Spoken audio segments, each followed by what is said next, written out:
Hi, you guys. So I just finished a scrapbook page. I'm still hanging out in my Space 2 scrap. Oops, it goes this way. So I just finished a 2-page layout with blues and oranges. And as per my new habit, I want to make a card out of the scraps. So I didn't have a lot left from the blue paper. I had this one little scrap. So, and I had spotted around to punch out some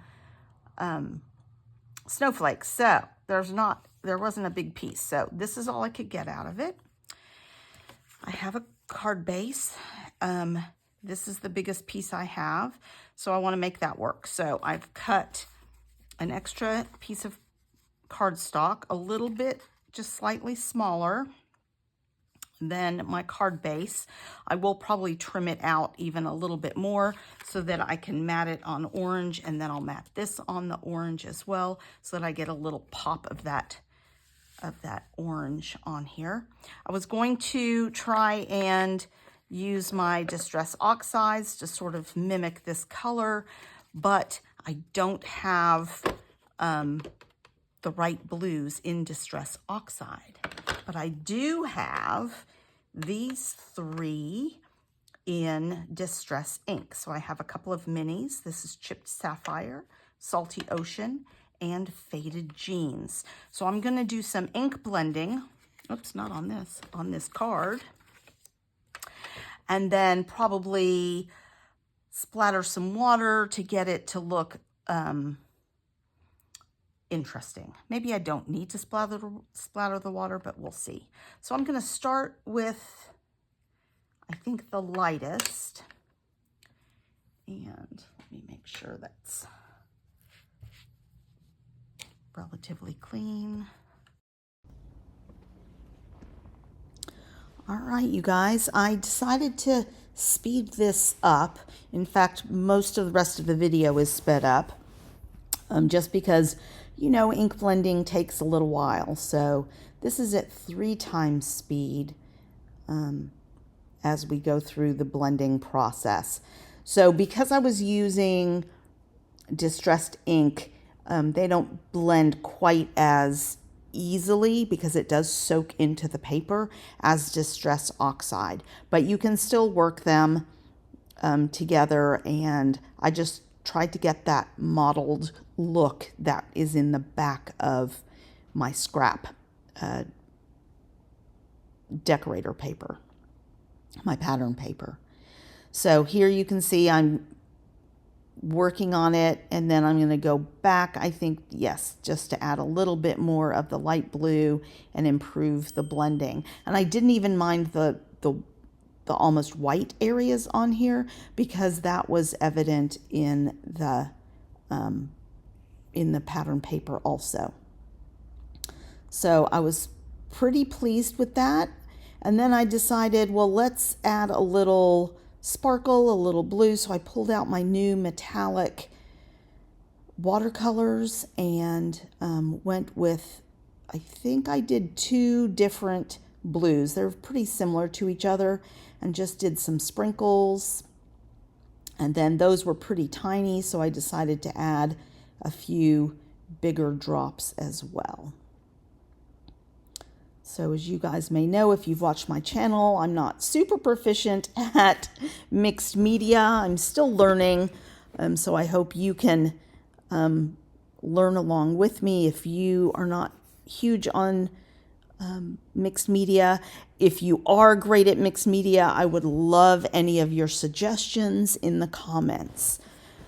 Please also consider liking and subscribing to my channel. I do post, it's been almost every day this month, but I post at least 4 times a week, and I alternate between a scrapbook layout and then a card made out of the scraps. And then I also have a few haul videos and organizational videos sprinkled amongst those as well. So there's probably something for just about anybody who does crafting.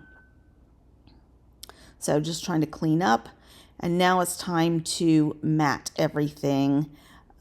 This one's pretty straightforward, and I'm doing a really thin mat using this orange cardstock. I suspect the cardstock is, well, it's either Stampin' Up! Or Creative Memories, because that's who I get my cardstock from. In the past, anyway. I haven't bought some in a long time because I have so much stocked up.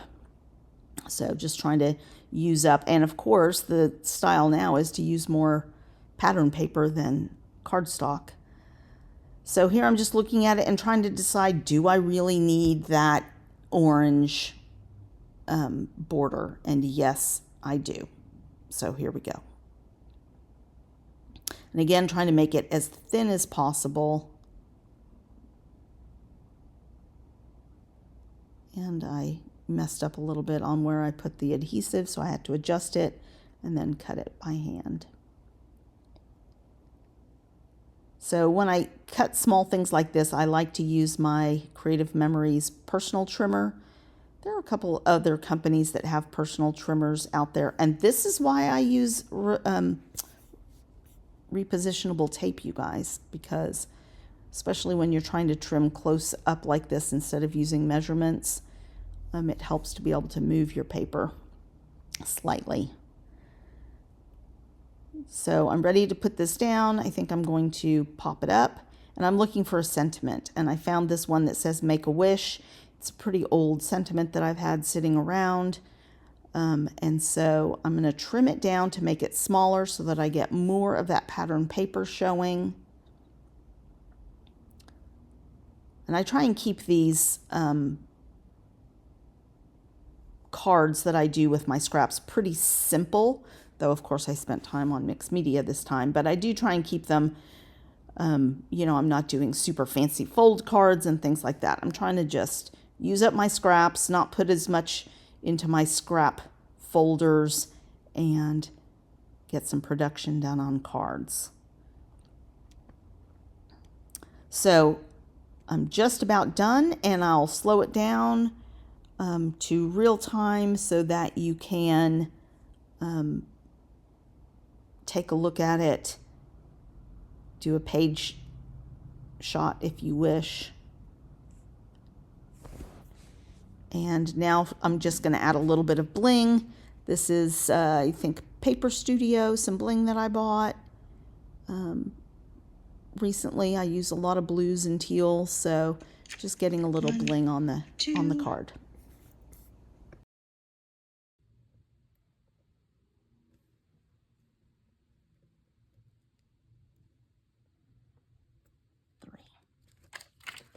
All right, there you have it. A card made from my scraps using the same color palette as my scrapbook page, but a little distress ink and some multimedia. Thanks for watching, you guys.